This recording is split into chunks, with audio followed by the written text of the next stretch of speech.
So this Hot Rod Deluxe 2x12 came in yesterday. It's a brand new version 4.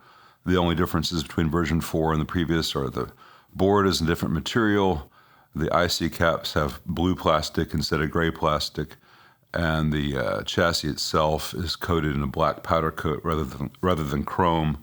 I don't know whether that's because it costs less, they just thought it was a nice cosmetic change, or because the black powder coat is much less likely to flake and rust like the old chrome one did.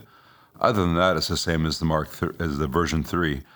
This one, the owner says, squeals, feeds back, buzzes, makes awful sounds. Please inspect and diagnose.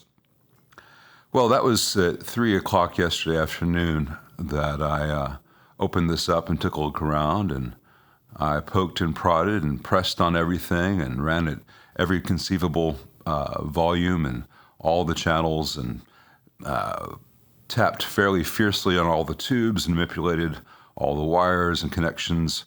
And this amp's been running from 3 p.m. yesterday, and it's now noon. It was just running under my bench, and I would plug into it off and on. Spent about 2 hours with a looper playing through it, and I can't get it to mess up at all.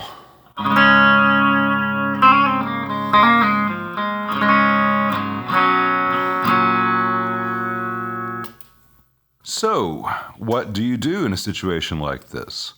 Well, I called the owner yesterday afternoon after I'd been about an hour into the amp, prodding. It wasn't an hour of constant work, but I was pretty sure that nothing was getting hot and messing up, et cetera, et cetera.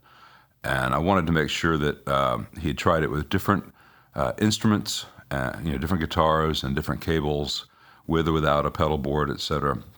And it's a little complicated in that the amp is actually his son's amp, but he thinks that they've had the issue even with nothing plugged in. He thinks they've tried different guitars.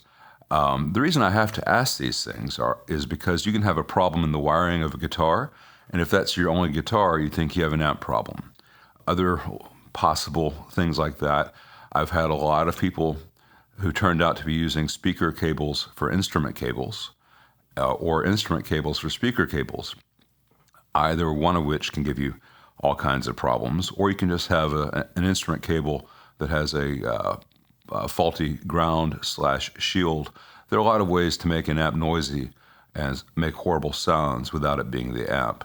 Now, it's very possible that this amp does have a problem, but it has not exhibited in all this testing.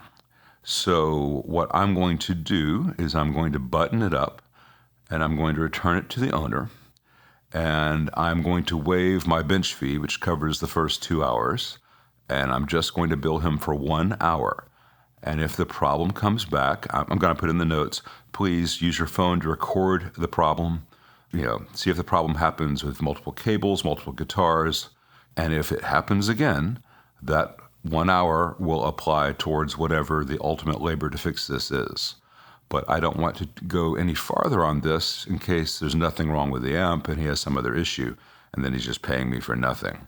This kind of repair, let's call it a repair, is more frustrating. It's almost easier when the amp comes in and I can see where it's literally been on fire or something, because I'm like, there's a problem, I will fix it.